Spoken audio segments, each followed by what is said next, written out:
Copyright University of Auckland, all rights reserved. The content and delivery of lectures in this course are protected by copyright. Material belonging to others may have been used in these lectures and copied by and solely for the educational purposes of the university under license. You may record the lectures for the purposes of private study or research, but you may not sell, alter, or further reproduce or distribute any part of these lectures to any other person. Failure to comply with the terms of this warning may expose you to legal action for copyright infringement by the copyright owner and/or disciplinary action by the university. Hello, good morning. Thanks for being here so early in the first lecture in the first day of the second semester. I really appreciate it that you're all here on time. So, welcome to Operations Management, Introductions to Operations and Supply Chain Management. So, my name is Timofey. I will talk about myself a little bit later. The first thing I want to do today is to introduce all the staff that is responsible for this course, that will be working with you closely. It's not only me. We will be talking to you twice a week for 12 weeks, so you will know me pretty well. But apart from me, today I want to introduce Ursula Danton. She is, officially, is not involved in this class, but she was responsible for Operations Management 255 for a long time and knows all the materials really well.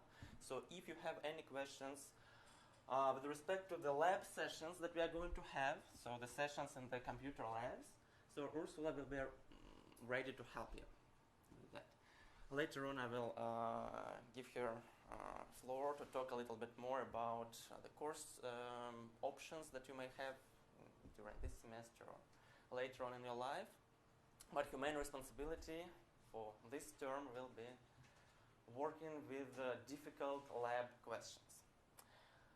So having talked about Ursula, today we also have here our lab tutor, JC. So you will see JC pretty much every week during our lab sessions on Thursday. So I suppose you know that you have enrolled to one of the 3 slots for the lab sessions. And JC is going to walk you through these lab processes. So you will solve a lot of Excel exercises, play some games with the JC, and have a lot of fun generally.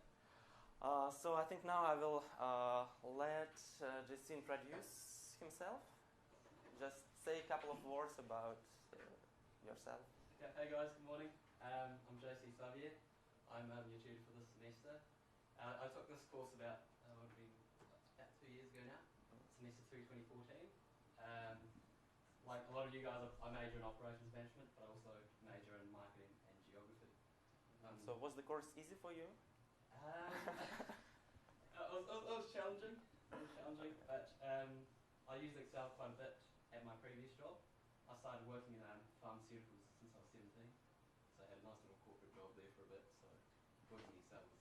Well, it's good to hear that it was helpful. Yeah, it was super helpful. So it's not total waste of time. Yeah. Cool. Anyway, see you guys on Thursday. Cheers. Okay, thanks, JC. And Ursula, so probably I will give you the mic because you have some important things to talk about.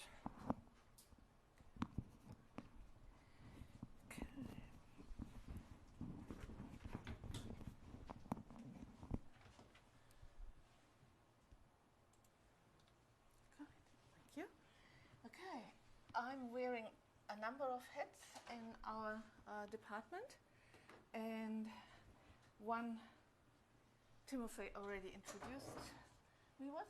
I'm your lab office hour help person this semester, so JC is still busy studying himself, so he will just take you through the standard lab classes, but if afterwards you still have any questions, then in the hour after the final lab stream on Thursdays, I will be there in Lab 1 and I will help you through if you got stuck and couldn't quite finish during your class, or you have any further questions where JC and our other lab helpers simply didn't get around to answer all your queries and show you everything. Then you can drop by and see me, and I see what I can do to re-explain, help you out. So So that's one of my functions in this course. I'm also teaching myself the other parallel stage 2 course, Ops Management 258. I'm teaching there the lab sessions. So if you're also involved in parallel there, you would see me there tomorrow actually. And outside of teaching, I also am an advisor person, and that's now my function, that I'm here talking to you about your course options when you are going into stage 3, if you are here because you are doing an operations management major. Yeah? In the past, it has shown that people were a bit confused just looking at the course calendar on what the options really were and what it meant. So let's start with this course here, because it is actually a little bit hidden. It's not immediately obvious that it's an ops management major course, because it is called Infosys 345. Yeah? But it has an operations management stream, and so if you are doing operations management major, this course, the industry project, would be one of your choices to do in stage 3. So you just need to make sure that you have all the prerequisites completed before you apply for this course. The course only starts once, so it runs for a whole year. It's a very special course. So if you want to be considered for that course, if you are a good student, yeah, you need to have quite reasonable grades to even be considered. So if you think you are in that category of being a top student, then you need to make sure that you complete both Ops 255 and 258 this semester, because otherwise we would not even be able to consider you.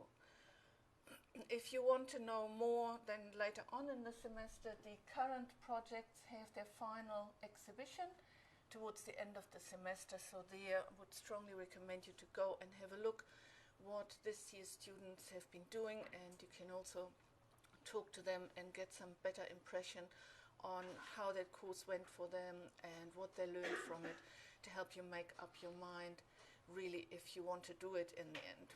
But you need to decide now in terms of your course choices. You are here in 255, so that would mean 258 you would have to have it completed by end of the semester. You would not allow to do it in parallel in the first semester while you're already doing the industry project course. So that's that one course. These are the general options that you also can see in our calendar, that all have the ops management prefix. And the interesting thing is that in essence you have two options depending on what your career interests are. So if you really want to do an operations management job after graduation, then you do need to do the full OM option, because only in Ops Management 371 and or in Ops Management 376 you actually learn the advanced hands-on skills.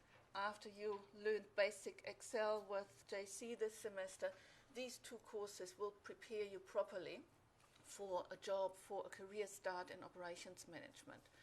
If, however, you are doing a double major and you are not intending to look for a job in operations management, but in whatever your other major is, a lot of people do marketing like JC, some people do it as a double major with accounting. So if you want to rather have a career in marketing or accounting, then you could consider to do the operations management major as what we call a complementary option, where you do not do the hardcore advanced analytical thinking and Excel spreadsheets work, but you are doing Infosys 321, which, note, even though it has that Infosys prefix, is also a full course into the operations management major.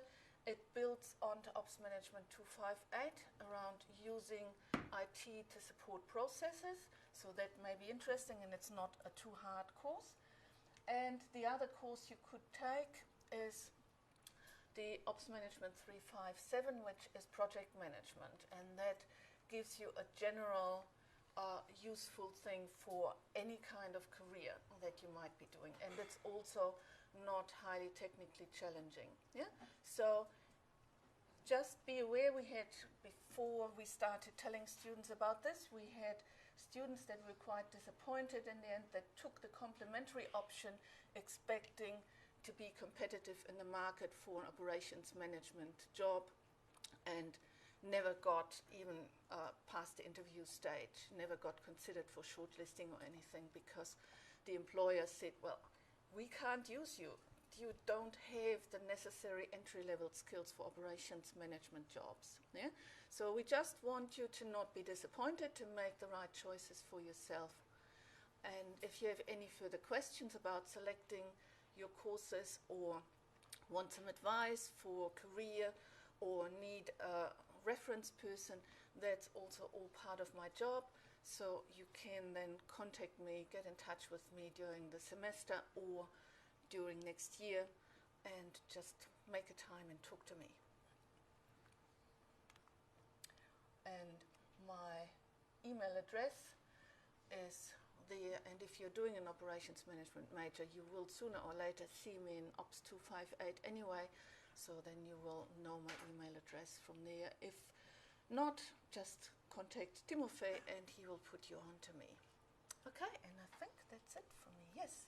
Okay, thank you very much, and I hope you have an enjoyable semester with Timofey. Thank you, Ursula. So thank you, Ursula and JC, for introducing yourself. So I suppose now you are busy, and so feel free to leave, and we will continue with our course. So as you might have noticed, I have a mic here. It means that all the lectures are recorded. The lectures and the slides I show, all of them are recorded, and you will have access to them during the semester. The only trick here is that first, the technology might not work, and for some lectures we will have either poor sound or poor video, or some other problems. It doesn't happen regularly, but say for probably one lecture during the semester is possible. The second issue here is that sometimes we are going to play certain game or simulations, and then the recordings will not be that useful. Because if we need to run around the room to construct houses or make orders for beer and all the stuff, you can listen to that afterwards, but it will not make much sense. That's why I encourage you to actually come to the lectures, to be here, to be able to solve exercises and to participate in the activities in class. If for some reason you cannot do that, the lecture recordings are always available, and you can refer to them later on after our class. So the agenda for today, now we are almost done with the introduction of the teaching staff. I will talk about myself later on a little bit. After that, I will talk about lots of administrative things, like related to the course organizations, like what textbooks, course books we are going to use, how we are going to communicate in this course, and so on. Then assessment of the course, lab sessions, and finally, in the second half of today's lecture, we will start with the operations and supply chain management itself. So I will talk about the outline of the course, so what we are going to learn. And finally, I will talk about what operations management means and how it is different from supply chain management. Because our course is about two important topics, operations and supply chain management, and we need to be able to differentiate them. Okay, so you pretty much know all the stuff now except for Sankhya. Sankhya will be the course coordinator. Here is the picture here. She is not able to be here today, but probably she will come later on to introduce herself. So if you have any questions related to course assessment or to the lab streams you are enrolled in, you can contact Sankhya for that. I'm responsible for the content of the course, for the content of the lectures, the labs, and so on. So a few words about myself. My name is Timofey. Originally, I'm Russian. I was living the most part of my life in St. Petersburg, Russia, and that's where I got my first degree. In fact, my background is very similar to what you are going to get. So my first degree was from Graduate School of Management, St. Petersburg State University. I was majoring in international management. That's not exactly what all of you are doing here, so a lot of you are majoring in operations, supply chain management, accounting, and so on. But still, I took all the courses related to management, including operations management. So actually, I took this class, it was like 11 or 12 years ago. The business school in St. Petersburg is actually quite similar in rankings to what we have here in Auckland. And the university is quite similar to what we have here, so actually I feel here almost like at home. So in St. Petersburg, it was the capital for some time of the country, then it was not, but still it's one of the major cities in the country. So we have our viaduct bridge there, we have our old government house there, and pretty much all the stuff similar to what we have here in Auckland. So my background is kind of similar to what you have. So after I got my degree back in Russia in international management, I started working for KPMG. So for a couple of years I was at KPMG doing some projects, typically consulting projects, often related to tax consultancy, sometimes to operations management consultancy. And so I worked with industries, well, with a wide range of industries, from oil production, timber, to some high-tech production and so on. So there were lots of companies, and I got really interested in how business is organized. So at that moment of time, after being there for several years, I felt that probably what I was doing is not what I intend to do for the rest of my life, because it's just consulting, it's helping companies to perform better. But I wanted to understand the principles, how it works. So I wanted to go from particular cases of different companies to a bit higher level, a bit more abstract theoretical level, to understand the underlying principles behind how companies are working, how we can increase their performance, and how it can be beneficial for the society in general. Because if a company has lower costs, well, pretty much it means the lower price or more products, and well, it's good for all of us. So that's what was my intention back then, and I decided to start a PhD. PhD in operations and supply chain management. It was, I guess, 7 years ago, no, 6 years ago, doesn't matter. And I was looking at a wide range of universities, so from Tsinghua University in Beijing to Trinity College in Dublin, so all over Eurasia. And I ended up at HEC Paris, or sometimes known as HEC Paris. So there I got my PhD in operations and supply chain management. It means that for 5 years I've been working on operations management, operations, supply chain management, new product development. I closely worked with lots of French companies there and actually completed my thesis. My thesis was about collaborative product development. It means when several companies in supply chain jointly develop a product. So for example, Boeing wants to develop a new aircraft, say Dreamliner, and they involve 1,000 different suppliers. So what is the best way to manage them? Do we need to manage them directly or create multiple tiers? So we work only with a couple of suppliers, and these first-tier suppliers are working with second-tier suppliers and so on. So that's kind of questions I was looking at, and that's what I'm doing here now. No, it's not here now. Okay, so at the University of Auckland, primarily I'm doing research in supply chain management and new product development. And also twice a day I'm teaching this course, and also I'm teaching one other class. It's 766, it's a bit more advanced, Fundamentals of Supply Chain Coordination. So I also used to teach at Paris School of Business. For some time I worked for Procter & Gamble, but that's not that important here. So I guess that's all I wanted to, that I could tell you about myself. So if you have any further questions, we can talk later on about that. For the sake of time, I cannot ask each of you about your background. All I could do is to check it on the website, the enrollment list, the major you're doing. So I see that a lot of you are doing operations supply chain management major. Some of you are from different disciplines. I think this course will be beneficial for you irrespective of what exactly you're doing. And like in a couple of slides, I will explain why I think so.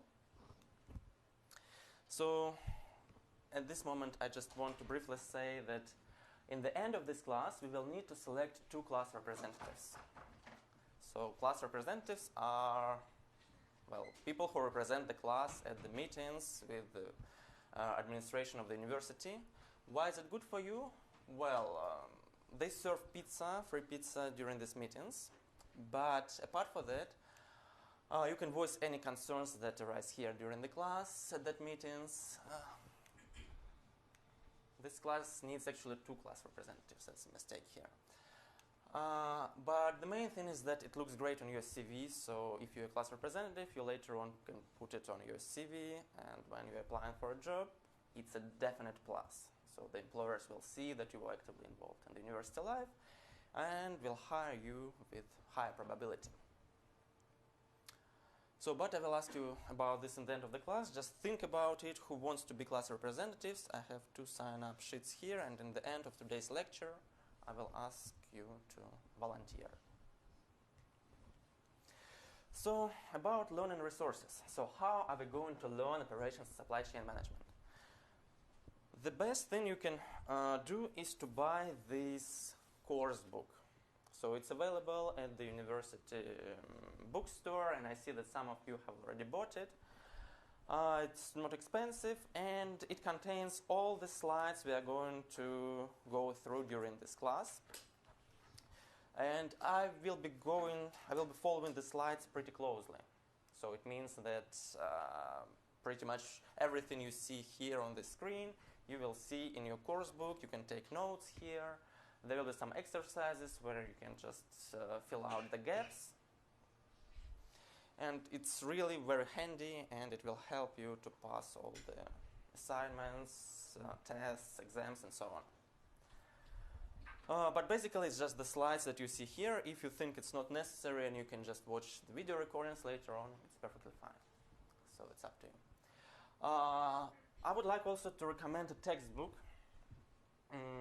This textbook is actually local. It's written by a New Zealand author, and well, it's a recommended textbook, so you don't have to buy it, but it covers 90% of the topics that we are talking here in class, and it will be also useful for you in Operations Management 258 if you are taking it. So 1 textbook for 2 courses. The textbook is local, so it's not as expensive as the textbooks which are printed in the United States or in Europe. And it's also available online.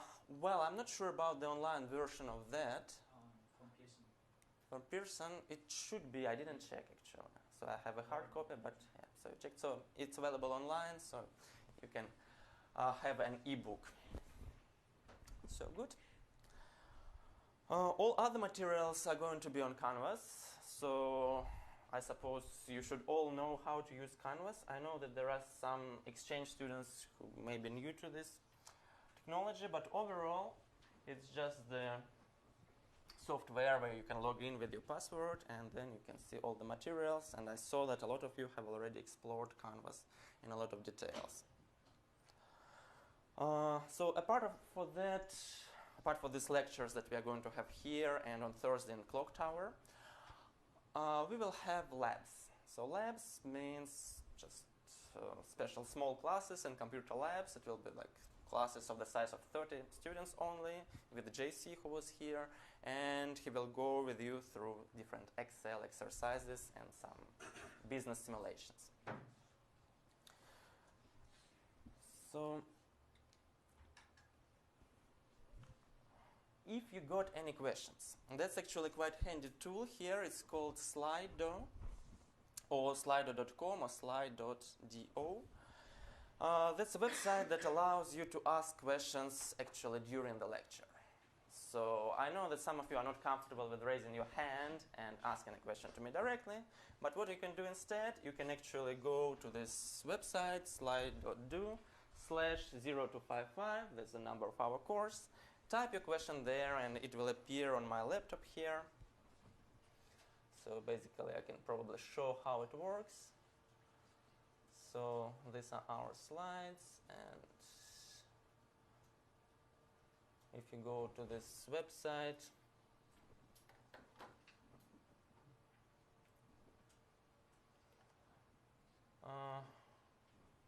just type the question there. Yeah, you can do it from your smartphone, from a tablet, from your computer, from anywhere, and it will appear right there, well, right here.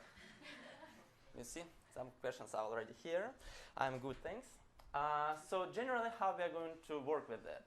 So in the end of the first half of the lecture, during the break, which will happen in like 20 minutes from now, I will look through those questions, and after the break, I will answer them. Then in the end of the lecture, so if you ask a question in the second half of the lecture, in the end of the lecture, again, I will look through the questions and I will try to answer them. Sometimes I will not have time to do that. So if you ask your questions too late, really close to the end of the lecture, and then we will not have much time, then I just keep this question and I will try to address it at our next lecture. So either on Thursday or on Monday. But this is for the questions during the lecture. If you got some questions, concerns while studying at home, what I recommend you to do is to use Canvas, the primary source of communication with me, and I suggest that we use such a tool as Piazza. I know that some of you should have experience with that, so you just go to Piazza, you should probably enroll, I'm not sure how it's organized, probably just click OK or something like that. I see that 7 of you have already enrolled here. Not that much, taking into account that we have 82 students here. So if you got some questions, just enroll here to Piazza through Canvas, and then you will be able to ask any questions, to search for answers to these questions. I organize them in a way that you can classify them. So questions related to assignment 1, assignment 2, or general questions. You can just click on new post and ask whatever you want. And then either me or some other fellow students or tutors or Ursula or course coordinator Sankhya will reply to your concern. Typically, I try to do it in the end of each day. Sometimes I may be busy, and in those cases, well, it can take longer. But typically, I try to be quite fast with that. So why did I choose to use Piazza? There was a particular reason, because you see, I could activate the discussion functions on Canvas, but unfortunately, it doesn't allow you to be anonymous. And I know that for some concerns, for some questions, I would prefer to be anonymous, and I suppose that you would prefer to be anonymous too, and that's why I use Piazza. So here you can choose to be anonymous, so you don't need to write your name. It's better if you do write, because, well, it facilitates the communication, but if you feel not comfortable with that, you can just choose to be anonymous, and then I will not see who actually asked the question or raised the concern. The only thing I ask you to do is not to abuse the tool, not to be too bully or to use inappropriate language. If you do so, I will have to delete your comment. Anyway, I will not have any intention or any way to figure out who was the author of the comment, so don't worry about that, but please be considerate. Okay.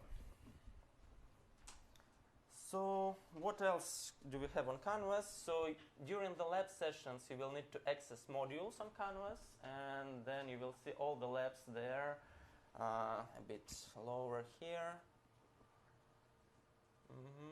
Lab 1, Lab 2, you will load all the materials, and then you will solve the exercises and so on. So that's during the lab session. At home, mostly you will need to look either at the reading list. So there are some recommended readings for each lecture. Again, I will not check if you read it or not, but it's good if you do, because it facilitates your learning and it will help a lot with your assignments and improve your performance. Well, and then you can explore all other options, so they're pretty much all intuitive, and I guess there will be no problem for you working there on Canvas. So now let's come back here. So again, if you have any questions, you can raise your hand or you can ask it online. So as for course assessments, that's quite complicated. We have a lot of activities during this class. So first, your participation in the lab sessions will be rewarded. So you can attend, well, we will have actually 10 labs. If you attend at least 8 of them, you are going to get 8% of the total mark. For some labs, it's not enough to attend them, but for some labs, you will need to submit some result of your work, so after the lab is over, or to prepare to the lab. So to prepare some file, some exercise before the lab and submit it on Canvas. Again, you can see all of that in your Canvas interface. Just go to modules and you will see that. And you need to get a tick for 8 labs, and then you get the maximum mark. You can skip 2 labs. It's not recommended, but I understand that you might get sick or be busy, or not be able to attend lab and for particular reason, and so we don't penalize you for missing up to 2 labs during the semester. Then we will have some assignments. So we'll have actually 2 different assignments. Assignment 1 and assignment 2. All the due dates are on Canvas. I will talk about the assignments later on, closer to the day when you need to start doing that. We will have midterm test. There is no way we can postpone it or change it, so the timing is already fixed. It will be on the 22nd of August during normal lecture time, so it will be Monday from 9 to 11 a.m. And there will be a group project. So again, I will talk a bit later about it. Like overall, it will be projects where you need to form a group of 3 people and then deliver a report and a presentation. We will have another assignment and the final exam in the end. Really like the timeline. Really like the due dates instead of 12 p.m. or 12 a.m.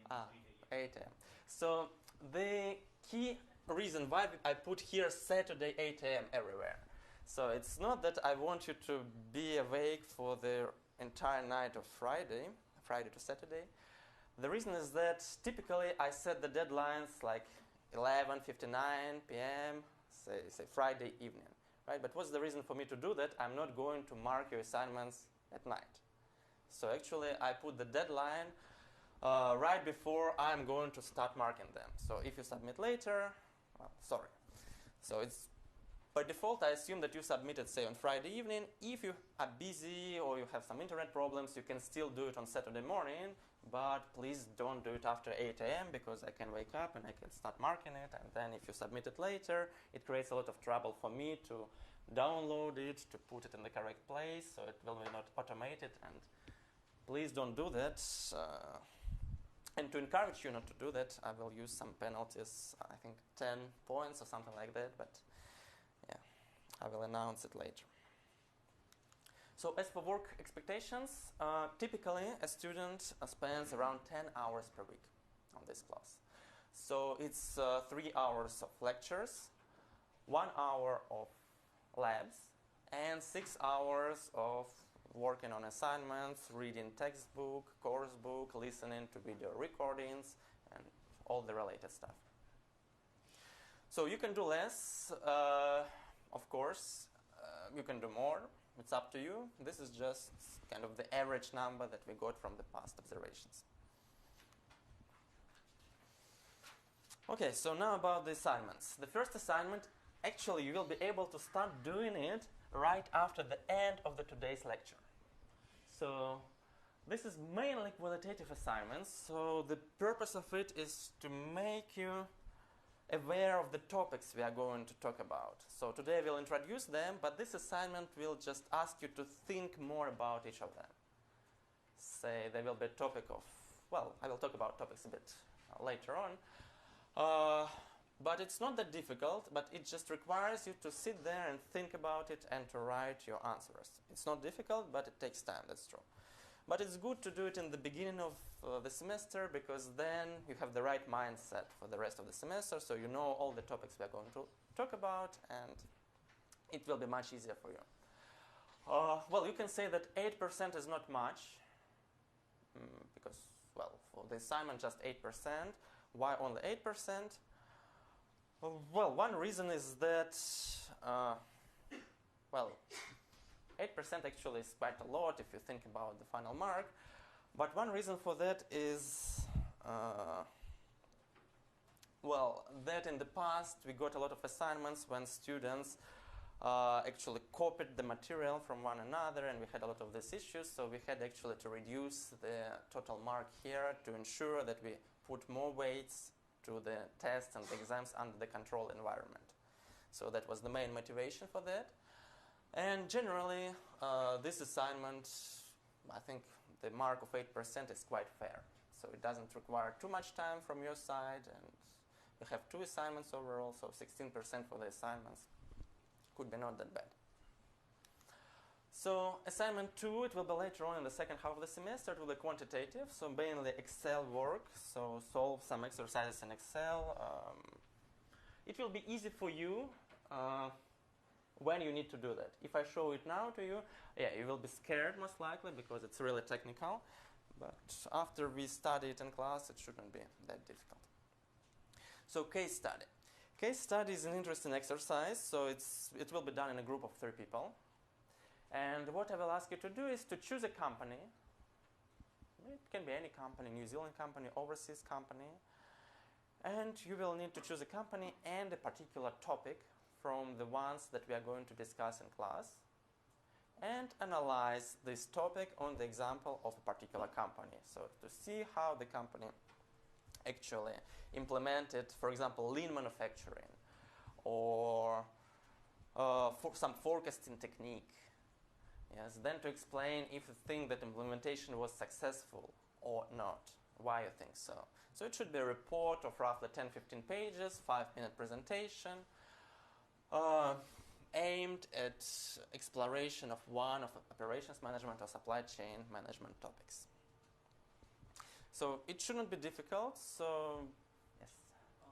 Just with regards to the case study, can we just choose a service-based industry, or does it have to? It can be service-based. So yeah, operations management is about both products and services. So you can choose service. This assignment in this class is quite easy because we don't ask you to go for primary sources. So you don't really need to conduct interviews with employees of the company or to collect any data yourself firsthand. So in this course, we will be asking you to use secondary sources, basically to go online, to search databases on the library website, to search some open information that you can get from newspapers and so on. And based on this information, you will need to prepare your report. Later on in the classes, say in year 3, in some classes, well, mostly in year 3, yes, you will have projects where you need to collect the information yourself. Here it's a bit easier, so it's just information from open sources. Okay. So apart from that, we will have a test, midterm test. Just it will take roughly 1.5 hours during normal lecture time. It will test all the materials that we are going to cover in the first half of the lecture, of the semester. And then the exam, it will be, well, you can actually see the examples of the exam just on the library webpage. For the last 15 years or so, we have all the past exams. You can just go there and see what kind of questions we ask. 3 hours, closed book. You can use calculators. We give all the formulas. And generally, you don't need to memorize anything. So the questions are such that if you understand what the course is about, you are able to answer the questions. If you don't, well, then not. The failure rate in this class is different from year to year. I guess in the past semester it was around 10%, so it means that 90% of students actually passed the course. So, and some of them were really successful in doing so. So overall the course is not that difficult. So the exam will contain both quantitative and qualitative parts. So you will need a calculator for that, but that's quite clear. So for the midterm test, we will have a practice test on Canvas, so you can solve it. We'll probably have a tutorial where I go through the questions. So again, it should be manageable. All the past exams are available online. So what exactly I'm going to assess? So I'm going to assess the skills that employers are looking in our graduates. So every year the university is asking the employers what exactly you are looking for when hiring a person from University of Auckland. And based on what they answer, we choose what to teach. So it's quite fair. So typically, the top answer that we see is critical and creative thinking. So, well, there is a very broad definition of what it is, critical and creative thinking. What we are going to do here is that I will give you the exercises, the assignments, questions in the midterm test and the final exam, which are not exactly the same as we solved in class. So each question will be somewhat different. It will make you think more, think how to apply the concepts that you know to solve a particular problem. So that's how we intend to improve the critical and creative ability, thinking ability.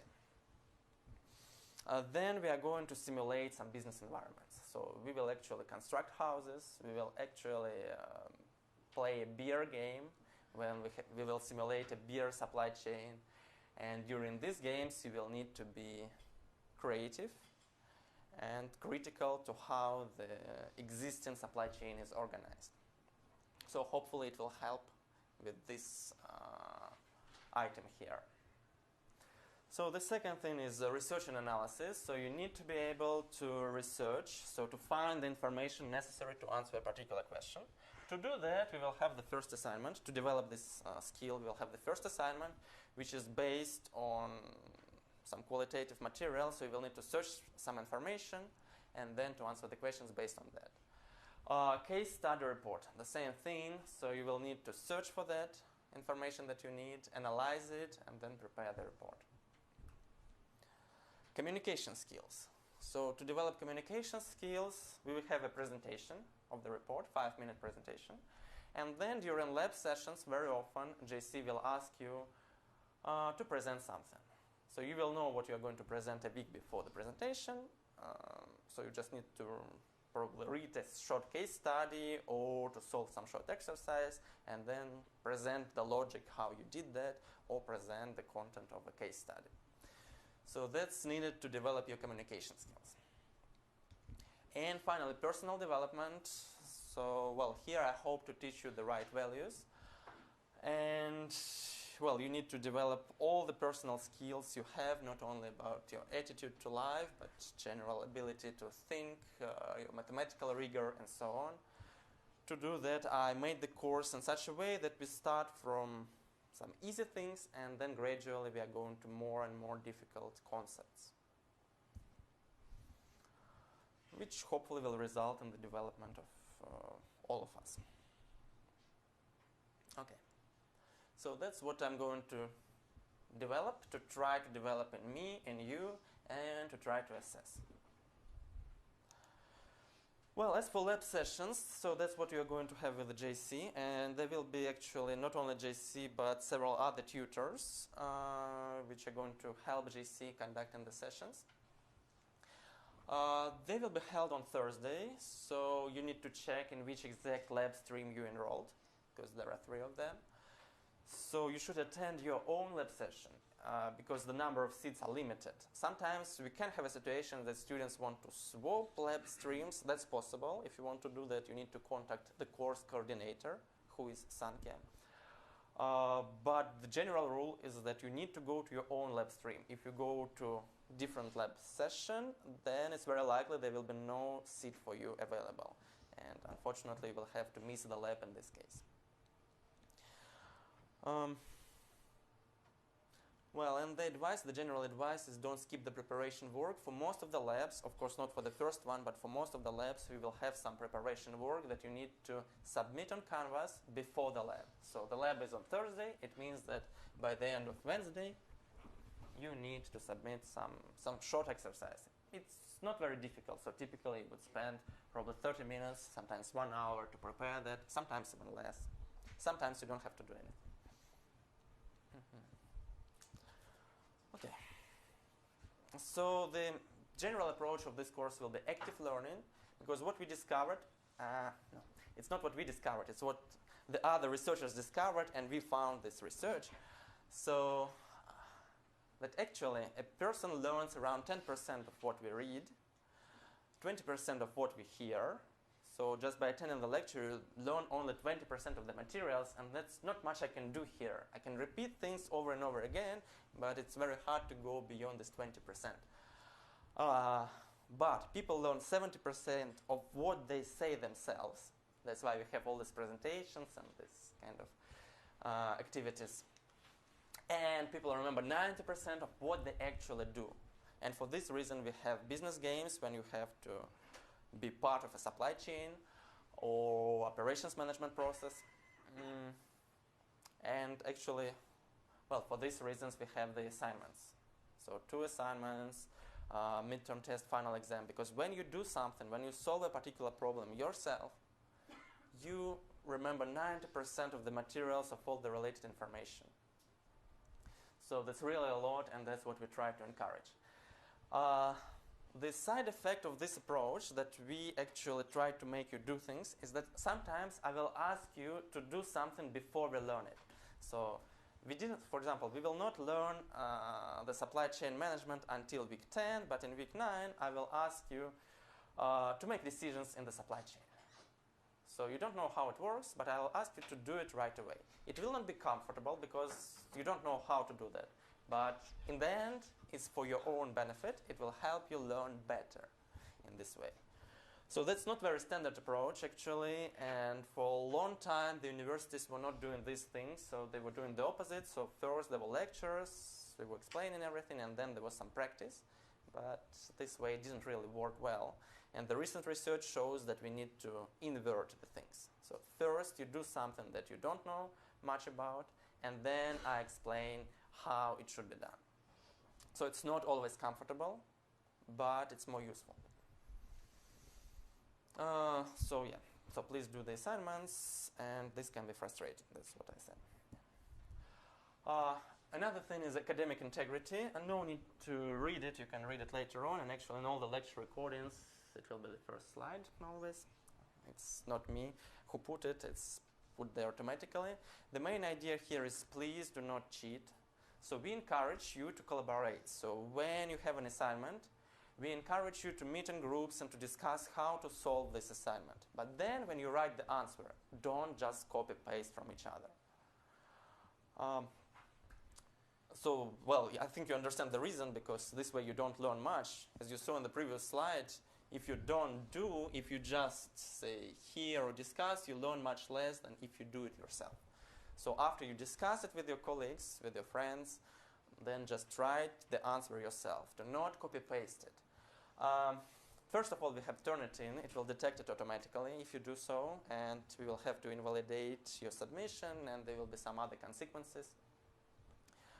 For the first time, it will be just a warning, but then, if you repeat doing that, there will be some consequences. So don't try to use special software, because in the previous semester, several students used the software that just changes all the words to their synonyms, so that the Turnitin does not pick it up. Well, it doesn't really work, because we are all humans and we read your assignments, so we easily detect it. So there is no way you can actually do it this way. And again, that's for your own benefit. So you attend this course, you want to learn, so learn. Don't try to actually just get the mark. It will not help you in any way in the long term. So I guess that's all from administrative point of view. There is not much more I want to talk about in terms of course organization. So from this moment, I think I will start talking about the content of the course, about what operations management is, about how it relates to other topics. And right now I will talk about why it is important to learn operations management. So you know there is accounting, information systems, marketing, human resources, finances. And we are learning here operations management. So why operations management? Why not something else? And that's a good question. I will answer it actually in 5 minutes, because now it's time for a break. So now let's get back to what we are going to learn.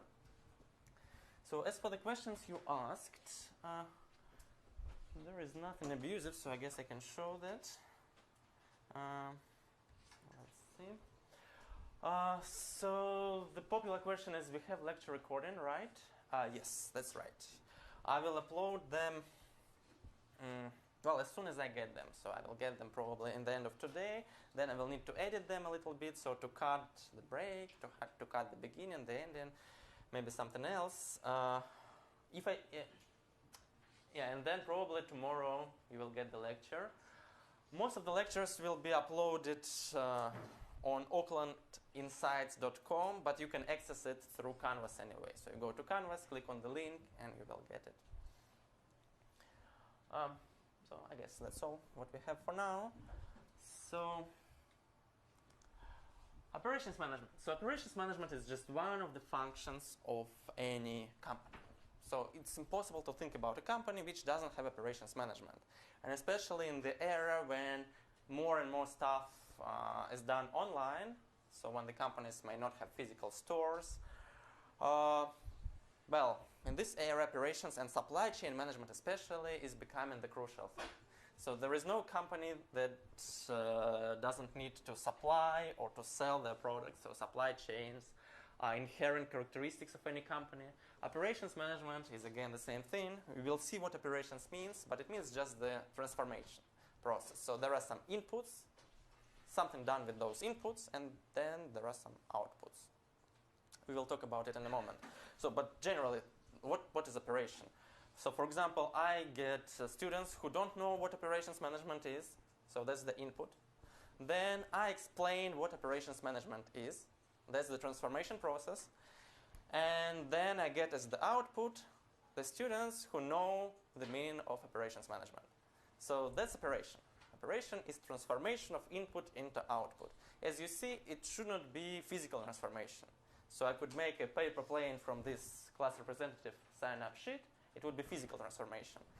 But in case of students, so when I transform students unaware of operations management to students aware of operations management, that's again operation, but that's a service operation. So what we need to know now is that it's one of the functions. There are multiple functions in the company, and operations is one of them.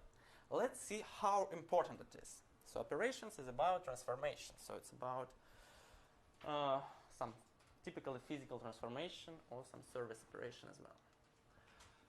So on this slide, I wanted to show you the income statement of Fonterra. So I suppose that most of you, especially those from New Zealand, know what Fonterra is. This is the cooperative, which main activity is manufacturing of milk, especially of milk powder, and then exporting it all over the world. So that's quite a big company. As you see, its revenue last year was almost 19 billion New Zealand dollars. That's quite a lot. So if you took some courses on finance or some general introduction to business, like Infosys 110, you should know how it looks like. So we have revenue, we have then cost of goods sold here, like $15 billion, some other expenses, so related to various stuff. And the total operating profit is actually the sum of all of them in this case. If you see something in the brackets, it means it's a negative number. So the total operating profit was actually 900 million, which is not bad. Then there are some other incomes, like finance incomes, finance cost. So profit before tax, tax, profit after tax. So typical income statement. Why do I show it to you? So there is a reason. So let's consider two scenarios. So first, assume that next year Fonterra will increase their sales by 10%. So they hired a marketing consultant that helped them enter new markets and sell 10% of their products more, which is huge. Typically, a company doesn't grow 10% per year. Well, it depends on what kind of company, but in such an industry as milk production, 10% would be huge. But assume it happened. So how will the income statement change? So if nothing else changed, but only the sales increased by 10%. Well, let's just see. So the revenue will go up by 10%. So 18 billion, and now it's 1 billion, 0.8. So sales went up, cost of goods sold. You sell more goods, so the cost will increase also by 10%, which is fair, right? So plus 10% of this number. Nothing else changes, so we assume 0 here. So total operating profit will increase by 300 million. So if Fonterra hired an marketing consultant, which would explain them, who would explain them how to increase the sales by 10%, they would get $300 million more. But now assume the opposite. Assume that instead of hiring the marketing consultant, Fonterra decided to hire an operations management consultant. And operations management is about transformation of inputs into outputs, so it's about costs. It's about the cost of holding inventory, the cost of buying products, of selling products, of transporting products, and so on. And so say the operations management consultant came to Fonterra and explained them how to reduce the operations cost by 10%. Which just sounds very symmetric, right? Increase sales by 10% or decrease cost by 10%. But let's see what impact it has on the company's profit. So sales do not change, so the revenue will be the same. So change is 0. What about cost of goods sold?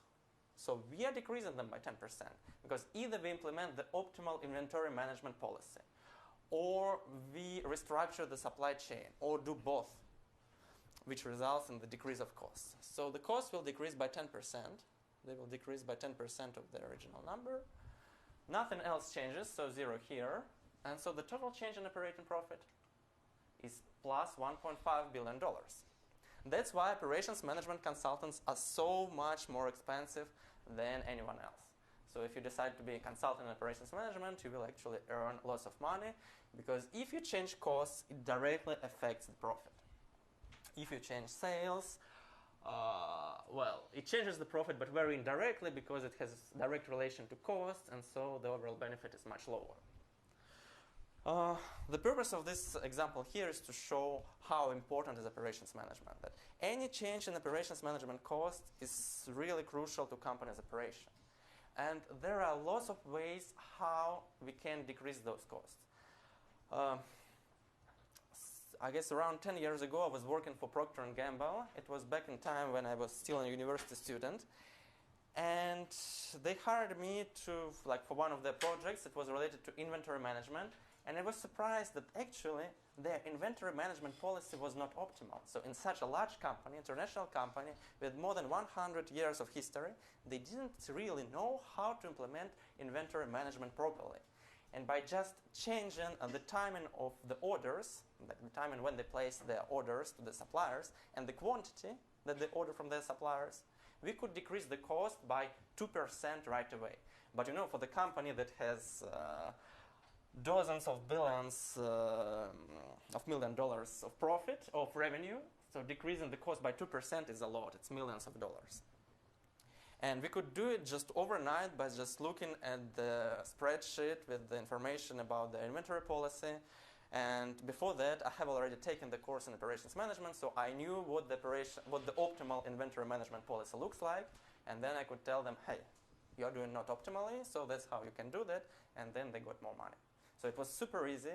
And if in such a big company there is a potential to actually gain such huge advantage in terms of profits, well, of course, in a lot of low-level companies, even medium-sized businesses, you can't do that easily. And so once you join a company or you start running your own company, you will get a huge advantage because you just be better than the competitors who don't know how to do this stuff.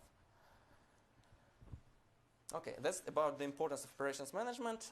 And one more interesting thing. So that was the income statement, but I also got the balance sheet of the same company, Fonterra. So balance sheet, it reflects all the assets and liabilities of the company. Here I'm looking at the asset side, so all the assets that they got, like intangible assets, investment, even livestock, which means basically cows, I suppose, in their case, and all the stuff. So we got it here. So what is operations management responsible for? In operations management, we will be talking about capacity of a company, about investments in facilities like factories equipment and so on. So property, plant, and equipment. That's what operations management is responsible for. And just look at the number. It's $6 billion of assets invested in property, plant, and equipment. That's huge. The total non-current assets, so kind of short-term assets, long-term assets that are not very, that it's difficult to sell or buy them and so on. So it's just 12 billion. So actually 50% of non-current assets are property, plant, and equipment. That is the direct responsibility of operations management. So if we are talking about, say, marketing, it would be mostly about intangible assets like brand, reputation as well. So it's only $3 billion, so much less. About finance, so if you are doing major in finance, here investments of Fonterra in bonds, stocks, and so on is just $1 billion. So you see that operations management is actually working with much larger sums of money than other functions of business in the company. But that's not all. So this one, non-current assets. In the lower half here, we have the current assets, which is more short-term assets, which has higher turnover. And inventory management is part of what we are going to learn in this class. So inventories, they are $3 billion, which is half of the total current assets. And overall, 3 plus 6, it's 9, so it's roughly 50% of the total assets of the company. So in such a huge company as Fonterra, 50% of their overall assets are related to what we are going to learn in this class. So we are going to learn how to manage inventories, we are going to learn how to manage property, plant, and equipment, and we are going to learn many more stuff, which I didn't show on this slide because the information here is quite aggregate, so I couldn't decompose it into subcategories. But we will be learning lots of related stuff, and overall, after completing this course, you will know how to manage more than 50% of all Fonterra's assets. In other industries, for example, retailing, it will be even a higher number, around 90%, because in retailing, almost all the assets are inventories. Supermarkets, they're buying products and they're selling products, so they don't really need that much property, plant, and equipment. They just need the retail facilities, and almost all their balance sheet, all the assets in their balance sheet will be here in the inventories category. So in some other companies, especially related to service operations, this number can be lower, but it doesn't mean it's not important. So even if you deal with 30% of overall company's assets, it's huge. Yeah. But in most companies, operations management is pretty much about everything, about the from 50 to 90% of the overall assets, which is a lot. Okay. So why should you study operation management? I think that's pretty much clear by this time. So first it's interesting, then it's a good job, which is quite highly paid. In New Zealand, in international markets, say in the US, pretty much everywhere all over the world, now there is high demand for operations management, and it's going to increase actually, because at this stage the operations management is kind of new major, well, relative to marketing and others, and a lot of companies still do not understand what operations managers do, but we see how this understanding is, how this awareness is growing from year to year, and by the time you're going to graduate, the demand for operations management specialists will be much higher.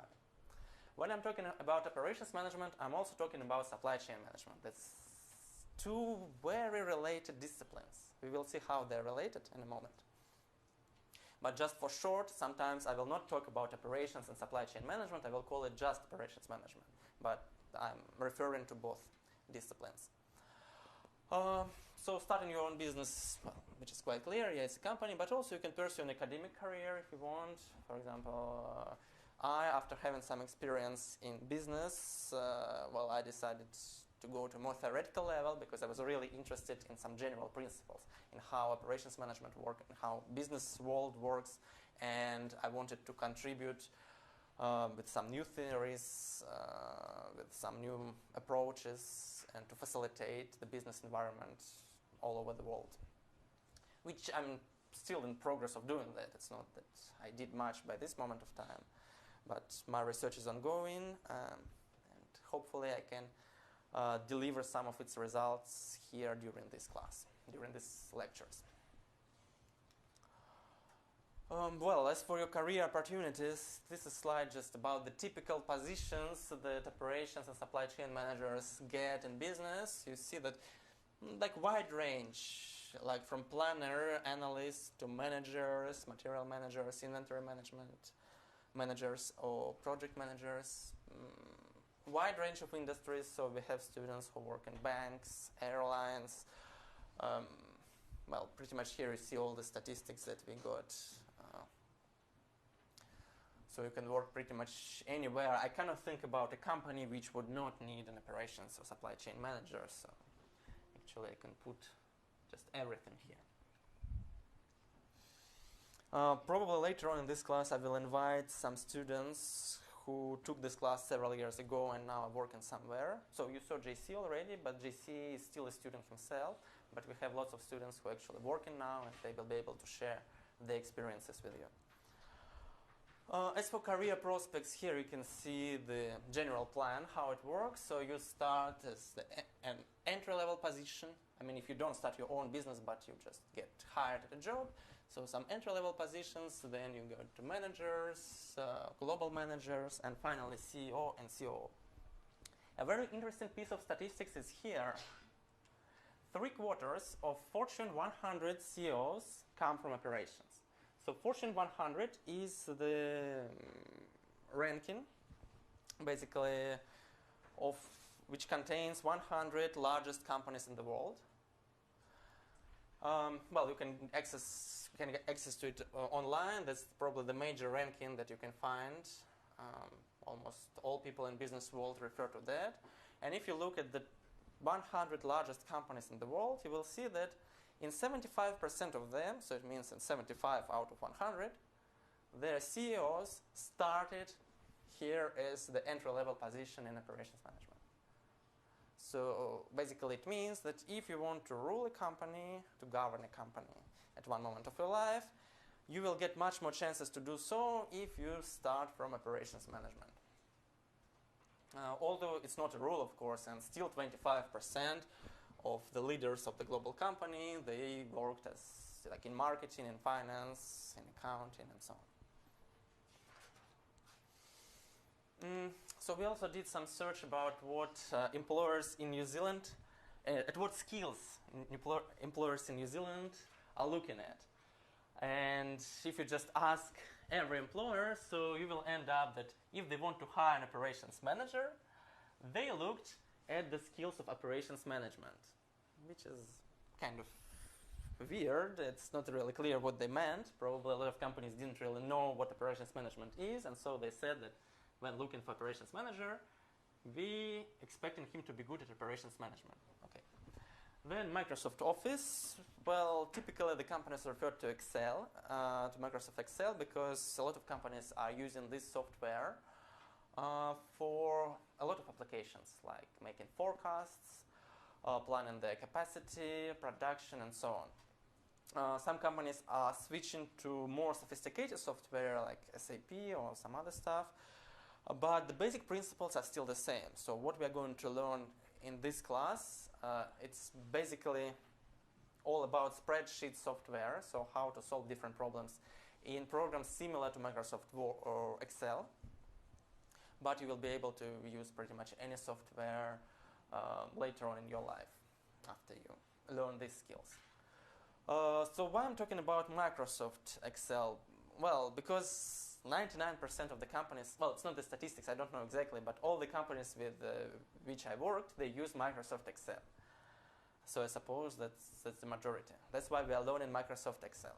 Of course, there are lots of other products with similar functionality, like OpenOffice, some other products. I don't remember how it's called for Mac users, doesn't matter.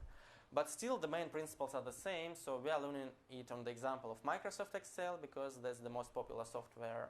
You can use it in any other software with similar functionality. If you don't have access to Microsoft Excel, that's not a problem because all the computers at the university, at the labs, they are equipped with the Microsoft Office package, and you can do it from there. Okay. So I think I've talked a lot about why the course is important. Because if you are doing this major, you already know why it is important. If you are doing some other major, marketing, accounting, or like conjoint degree with some other faculty, it's still useful to learn operations management because you will get a different perspective on how the companies work, how they operate. The interesting trend is that the functional silos are tending to disappear. So for a long time in the company's operations management department was separate from marketing department, was separate from accounting department, but now it's less and less common. So very often the companies deploy very flat organizational structures when all people actually communicating together. So when developing, say, a plan for a new product introduction, then all the representatives of all the departments need to be involved. So operations managers need to work closely with marketing managers or human resources managers and so on. So if your major is in a different discipline, it's still important to understand what operations management is doing and supply chain management as well. So what are we going to cover in this course? So we are going to get a deeper understanding of operations management. So basically, we will learn the vocabulary of what it is, how it works, some useful terminology. Then the key concept will be different trade-offs. So trade-off means that you cannot be good at everything at the same time. So in order to achieve, say, low cost, you need to probably sacrifice the quality and so on. So all these trade-offs we are going to talk about.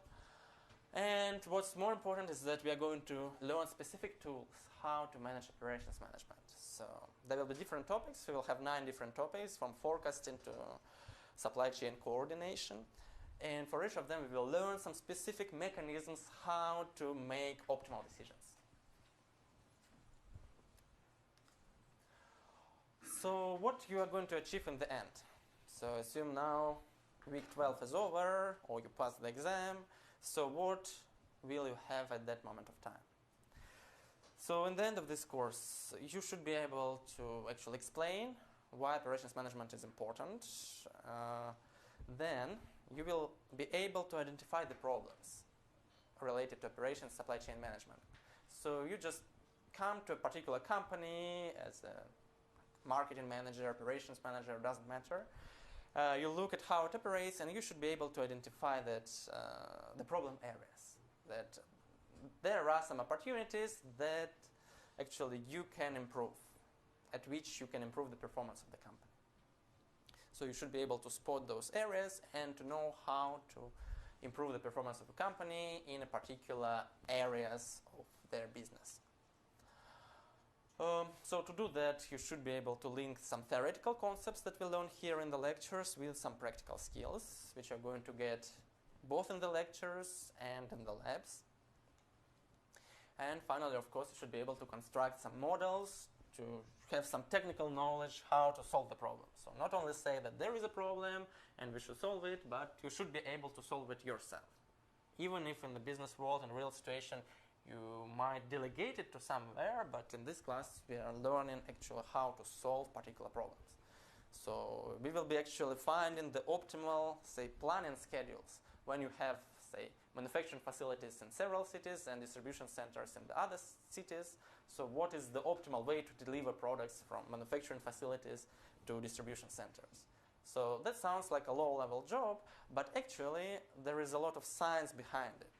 And you need to know how to do that most efficiently, because typically people will not be able to solve it without prior education. Okay, so well, that's what we are going to develop in the course. So we will be actually working with some mathematics. It's quite basic. So I suppose that most of you should know, like, say, what probability distribution means. right? How to find a standard deviation of probability distribution of a random variable, say, and so on. If you don't, I will try to explain it, but I will not have much time for that, so I will ask you to learn it on your own, because we are going to use random variables and its properties quite a lot. Because this world is random, there is nothing deterministic. At least that's what the scientists say for the last 80 years or so, right, after Heisenberg discovered these principles of uncertainty. And actually it affects operations management as well, so all our decisions, they don't lead to deterministic outcomes. There is always variability. And, well, we will have to learn how to work with it.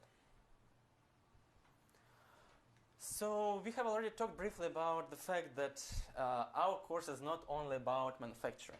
Because typically people, when come to operations management, they think that it's all about physical products, about buying some inputs, physical inputs, physically doing something with that, and then selling it. Not always. So, of course, a lot is about manufacturing, and originally operations management was derived from manufacturing perspective. Actually, when I took operations management class, it was called industrial management. So even the name was different back then because, well, people thought it's all about manufacturing, about heavy industries. Not exactly. So it can be also about services. In this particular class, we will talk about both applications, manufacturing and services. There will be probably a bit more weight towards manufacturing, but still I will try to give examples from both types of processes, from both manufacturing and services. And by the way, very often the customers will buy not only a product, but also a service. Pretty much everything. Say, when you're buying a laptop, are you buying only a laptop? Not really. You're buying a laptop and a warranty, say 3 months or 1 year warranty. So that's actually a product and a service. The service of repairing or fixing your laptop if something gets wrong. So the company should actually deliver this bundle of product and service and needs to be able to manage 2 types of processes. One process is manufacturing the laptop. That's manufacturing type. And the other process is fixing your laptop, so actually taking your laptop back when you bring it to some place, right? Then delivering it back to the manufacturing facility, fixing it or replacing it with a new one and delivering it back to you, which is largely a service process. It's about serving a customer when customer arrives with a particular problem. So pretty much all the business, well, a lot of businesses nowadays, they're dealing with the bundles of products and services rather than with pure products or pure services.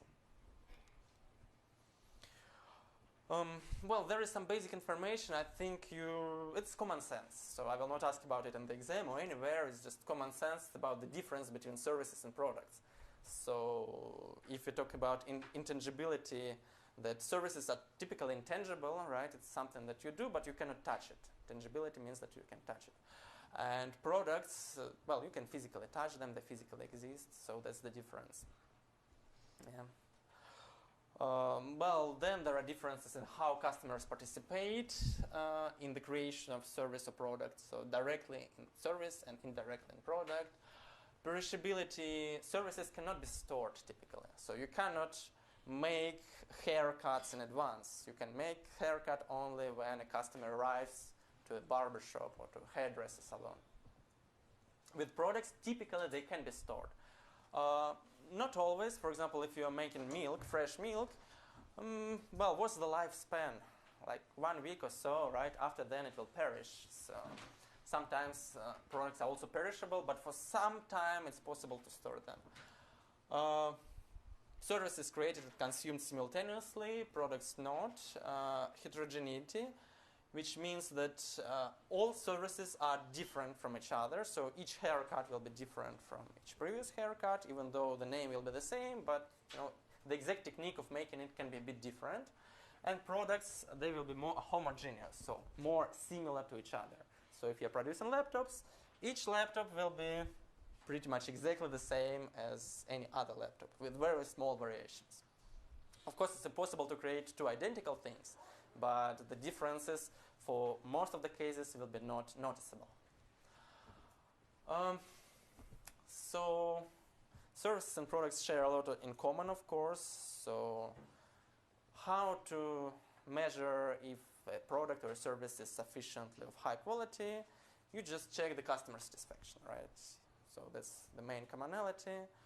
Well, and there are lots of other things, dimensions in which products and services are similar to each other. So they all require demand forecasting, process and product design, and so on. So I will not go through all of them. It's really common sense. I'm pretty sure we're all able to understand that. That's not essential knowledge for operations management, just good that you know how it works. Yeah. So as for operations management, so what is it about? So it's about designing, managing, it's about improving business processes. So we are not talking about designing of a product. It's not exactly operations management. So how to design this table? Should it be blue or green, or should it be round or something? That's design of product, that's not operations management. Operations management is about how to build this table. Should we construct an assembly line to build this table and then manufacture millions of tables? Or maybe it should be more like a job shop when people are sitting around and they are actually carving the table. So this is the type of questions that operations management is about. So there are some examples. For example, operations management will be talking about where and how much inventory to keep. But operations management is not going to answer the question, how thick must the door panel be? So that's more engineering. Yeah. Operations management will talk about how many call center operators should we hire if it's a call center. But of course, operations management is not about what questions should we put on this customer response form, because this is more marketing. So operations management is largely about processes. So now let's have a visual representation of what operations management is. It'll be on the next slide. So the ultimate goal, yes, is to match supply and demand, but we will talk about it later. So there are different hot concepts in operations management. They're very popular, just in time, total quality management. We will talk about them during this course. At this moment, you don't need to know what they mean, but I show it here for a simple purpose, because you might have heard about a lot of them, and if you see what you heard here on this slide, it means that we are going to cover it in the course. If you have never heard about something like Enterprise Resource Planning System or Six Sigma, not a problem. You're not supposed to do that before the class. So what is an operation? So as I said, we have some inputs and resources. So some materials, some information, customers, facilities, stuff. So everything like can be raw materials. It can be already finished product. And then we need to do something with it. There should be a transformation process. So transformation process can be very different. So if you're talking about services, it can be education, it can be treatment of patients in hospitals. It can be pretty much any transformation you can think about. It can be transformation of a location.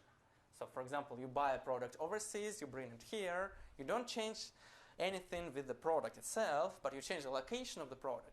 This will be a transformation process in terms of relocating of the product, and it still counts, it's still an operation. And then as the output, you will have output product and services, so something that you deliver to your customer. So the customer can be another company, it can be a person who buys it, it can be a different department within one single company, it's all possible. And now what's the difference between operations management and supply chain management? So operations management is dealing with transformation process when it happens within one organization. So there is a company here, somewhere in this box, that bought materials, inputs, resources, etc. They purchased them, they did something, and then they sold them. So just one company doing all the stuff. However, if transformation process is shared between several companies, that's more like a supply chain management. So when there are several decision makers on how to deliver the transformation process. That will be about supply chain management. Say this course. Well, typically everything is happening on the premises of University of Auckland. I'm the staff member of the University of Auckland, so it looks like operations management. However, not exactly. So if we think about Canvas, right, it's the product developed outside of University of Auckland, supplied by a separate company that sold this product to University of Auckland, and they decide basically how to make the communication between you and me through Canvas. So for example, this company thought that if a student asks a question, there must be a name of a student who asked questions. So they disabled the option for the students to be anonymous. That's not the decision of University of Auckland. That was a decision of Canvas company that did the program, the software in such a way. Then we were not satisfied with it. Well, personally, I was not satisfied with it, and that's why I found a different supplier, which is Piazza, which is a third company, which is not affiliated with Canvas officially, or with the University of Auckland. And so now you can ask questions through Piazza, through Canvas actually, and Piazza, so that you can remain anonymous if you wish to be anonymous. So you see, because there are different decision makers involved in the transformation process, there are a lot more complications. So overall, everything is similar. We have students as inputs, then operations management specialists as outputs, but in the transformation process, we have already 3 companies involved. University of Auckland, Canvas, Piazza. Well, there are actually many more companies I'm not talking about now. So that's actually more like a supply chain management. And there are lots of problems. So imagine now I designed all the course to be there on Canvas. So I uploaded all the materials, different videos, put all the links. So it's a lot of job. And imagine that Canvas decides to increase their fee, say, 10 times. Well, this will be hugely unexpected, but probably the university will not have much to do but to agree with that, at least for the next half a year or maybe a year, because it's impossible to switch from that supplier to another supplier immediately. And if the university doesn't want to deteriorate the quality of the education, they will have to agree to that. So that's an example of so-called hold-up problem, when the buyer becomes dependent on the supplier. And we will be talking about that in the supply chain management. We'll be talking how to overcome these problems, why they occur, and so on. So that's the main difference between operations and supply chain management. So operations management, one company is responsible for the transformation process, and supply chain management is when multiple companies are here. So the course is built in such a way that first we'll be talking about purely operations management because it is easier. It is easier to talk about situation when there is only one decision maker, when there is only one company deciding all about inputs, all about outputs, and all about transformation. So we start with operations management, with pure operations management. Later on, when we learn the basic principles of operations management, we will go to supply chain management, because a lot of principles will be still the same, but it's more complicated. It's just done on a different level of sophistication, and so we postpone supply chain management to the second half of our course. Okay, so let's have a look on some examples of operations management. So, what kind of transformations can they be? So, assume we are looking at a company in white goods manufacturing. So white goods is like washing machine, dishwasher, fridge, and so on, right? Inputs. So what are the inputs for such a company? It will be all the material inputs like steel, plastic parts for white goods. So say it's Fisher & Paykel. Think about a particular company. So they took it as the input. Then they get some resources. So difference between inputs and resources here. So inputs is something that is changed in the process. So steel, plastic, and parts, they're going to change. And resources is something that helps to change the inputs.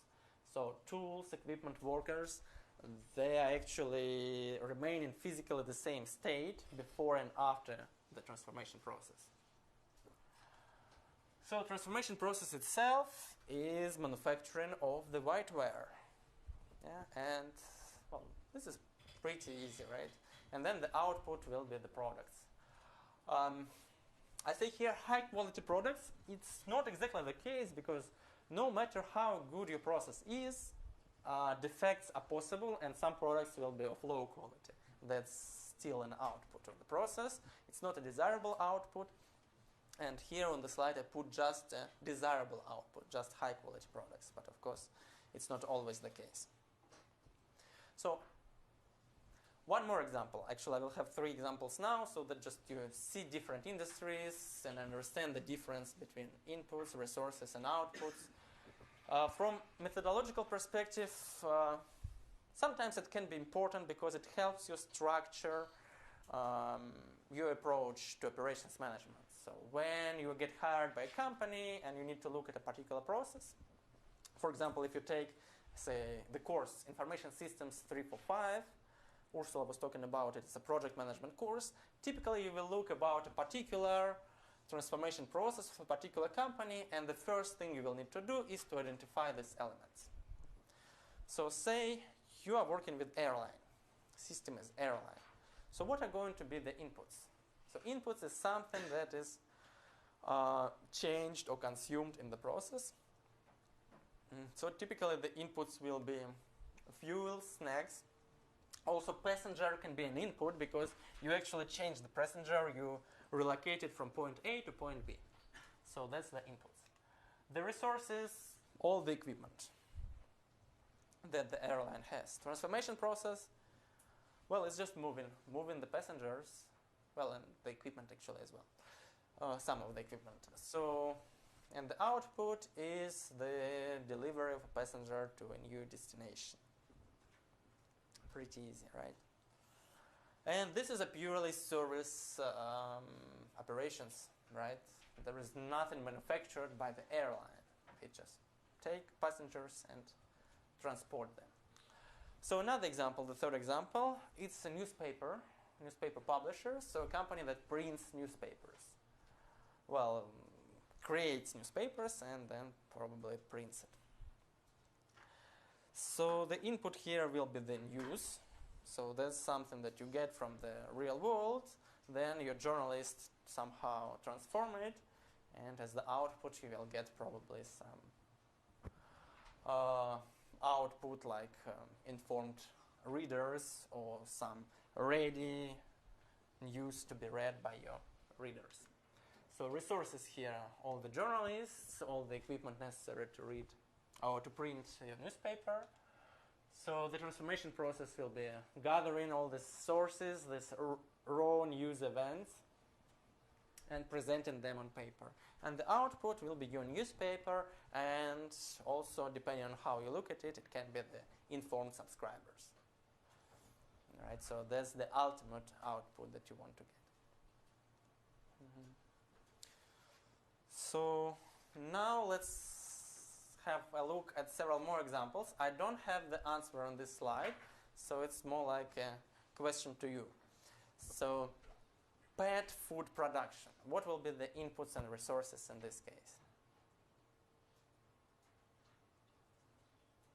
Just any ideas?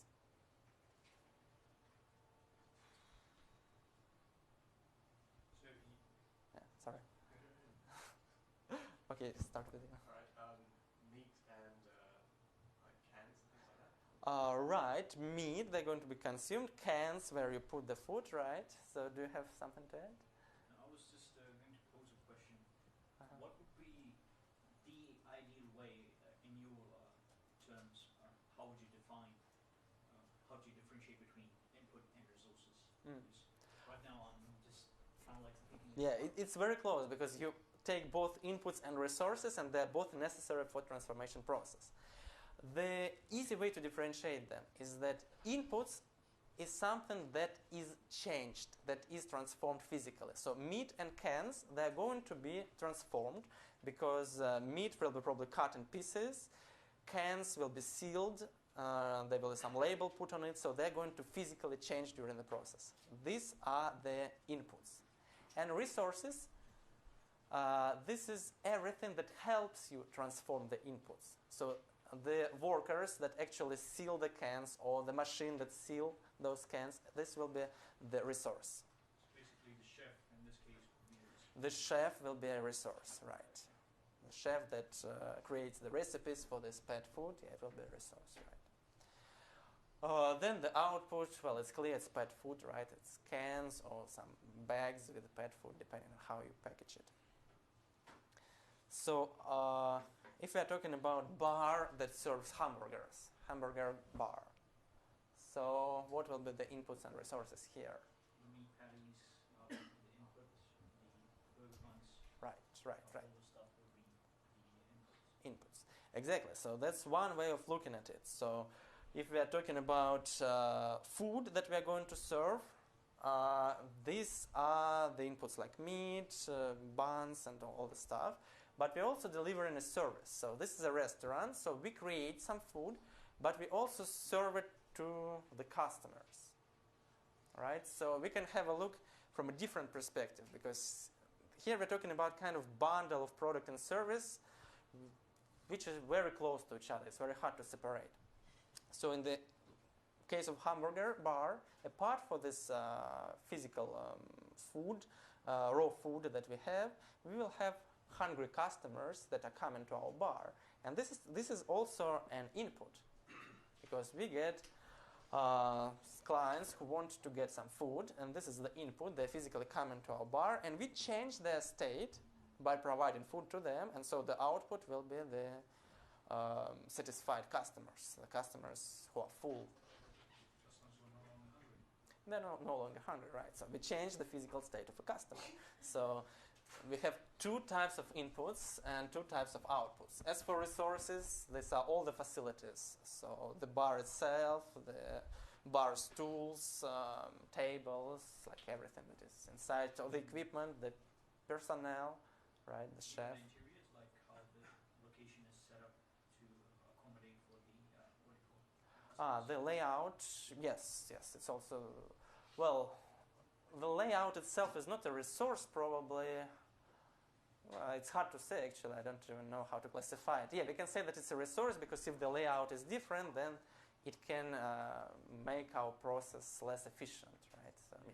If it is like a dining bar or a takeaway bar, Yeah, the layout will be different, right? So, trucking company. So this is mostly about services.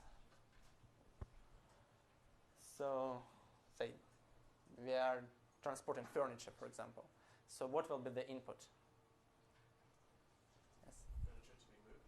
Yes, furniture that needs to be moved, and then the resource is the truck. the truck and the truck driver, and probably the dispatcher that coordinates the truck movement on the road. And the output is, The delivery of the the same furniture but delivered at the destination, right? So that's good. Accounting firm. So the firm that basically takes care of another firm's accounts, that audits it, and so on. So what will be the inputs here? journals and ledgers, so Mhm. the accounting records. Yeah, accounting records, different journal entries, right? Like pretty much all the operations that the company does in the financial form, right? Then what else? The resources. CAs, accountants, Yeah, accountants, all the software that we have, PCs, like all this stuff. Zero. Hmm? Zero would be a resource as well. Zip. The accounting software, Zero. Yes, the software will be a resource as well, of course. And then the output is the pretty much financial statements. So if our objective was to prepare income statement, a balance sheet, cash flow statement, this will be the output. It can be the audit report if we also had to audit another company. So that's the output. Hospital. So the inputs to the hospital. Patients, yes. So it can be anyone who needs treatment or who thinks that they need a treatment. Resources. Doctors, nurses, beds, like all the medicines, drugs that they have there. So the outputs, the desirable output is healthy patient, but of course the real output can be pretty much anything. So sometimes it's impossible to cure a patient, then yeah. It just depends what the response is for the doctor. Is it, oh, I'm sorry, or congratulations? Yeah, basically yes. There are two different outputs depending on what the doctor thinks.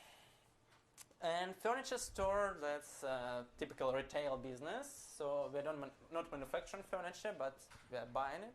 So the input is in a furniture store. We're not manufacturing, we're just... Not manufacturing, just assume not manufacturing. So we're just buying it. So it's the furniture that we buy, right? And then the resources. Resources would be the salesperson that is going to sell the furniture to the customers? Yes, so the salesperson, right, the facilities of the retail store, and the output will be the sold furniture, right? So these are the typical inputs, outputs of different industries. So I suppose now it should be clear how it works, right? So it looks like you are all on the same page. You understand how it works. You are starting to peg, but I think we still have like 3 or 4 minutes more. Yeah, okay. So just the last thing I want to say today is that the next lecture will be on Thursday, and in the next lecture we'll be actually looking at what we are going to learn in this class. We will have 9 different topics. We will be talking about that. And we will talk about strategy. So that's the first topic that we are going to cover next time. And after that, you will be able to solve your first assignment. Now, I will encourage you just to go on Canvas and have a look about how the first assignment is structured. And if you get any questions about the first assignment, you will have the opportunity to ask it during our next lecture on Thursday. So thanks for being here, and see you on Thursday.